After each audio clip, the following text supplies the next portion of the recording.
Hi friends, మరి ప్రపంచంలో మరి అధిక జనాభా గల దేశాల్లో మన ఇండియా ఒకటి.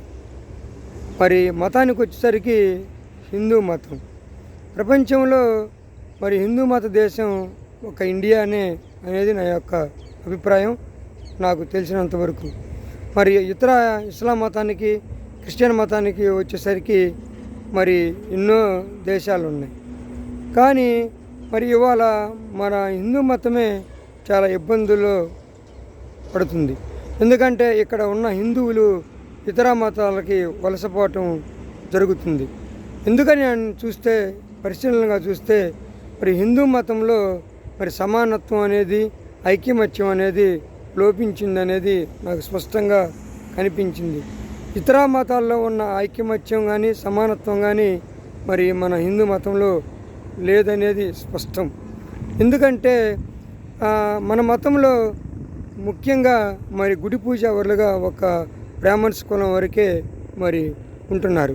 అదే మరి క్రిస్టియన్ మతానికి వచ్చేసరికి ఎవరైనా ఏ కులం వాడైనా ఫాస్టర్గా చేయొచ్చు. ఇస్లాం మతంలో కూడా ముజావర్లుగా, మరి ముస్లిం మతం, ఇస్లాం మతం తీసుకున్న వాళ్ళు ఏ కులమైనా కానీ ముజావర్లుగా ఉండటానికి అర్హత ఉండదు. మరి ఇక్కడ మన హిందూ మతంలో వచ్చేసరికి డబ్బున్నవాడికే ముందు దర్శనం జరుగుతుంటుంది, అధికారం డబ్బున్నవాడికి. అదే కనుక ఇస్లాం మతం కానీ క్రిస్టియన్ మతంలో చూసుకుంటే అవన్నీ ఉండవు. అందరూ సమానంగా పేదదనిక లేకుండా మరి ఒకేసారి నమాజ్ చేసుకోవటం, మరి ప్రార్థన చేసుకోవటం అనేది జరుగుతుంది. కాబట్టి అందుకనే మన హిందువులు కొంతమంది వేరే మతాలకి వలసపోవటం అనేది జరుగుతూ ఉందన్నమాట. కాబట్టి మన హిందూ మతం అనేది కాకుండా మరి హిందూ కులం అనేది పెట్టుకుంటే ఇక్కడ కులం అనేది ఎక్కువగా మరి ప్రాధాన్యత సంతరించుకుంది. కాబట్టి హిందూ మతంలో ఈ కులాన్ని నశింపజేస్తే కానీ హిందూ మతం అనేది వ్యాప్తి చెందదనేది నా యొక్క అభిప్రాయం.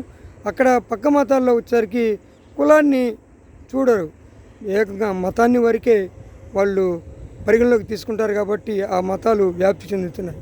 కాబట్టి మరి ఈ వీడియో చూస్తే మరి మన హిందూ మతం పెద్దలు కొంతవరకన్నా సమానత్వం కోసం కులాలని తగ్గించుకుంటే మన మతం మరి మనుగడ ఉంటుందని నా యొక్క అభిప్రాయం. ఈ వీడియో నచ్చితే లైక్ చేయండి, షేర్ చేయండి, సబ్స్క్రైబ్ చేసుకోండి. బాయ్. హిందువులు మాత్రం నా మీద ద్వేషించకండి, క్షుణ్ణంగా ఆలోచించండి. బాయ్.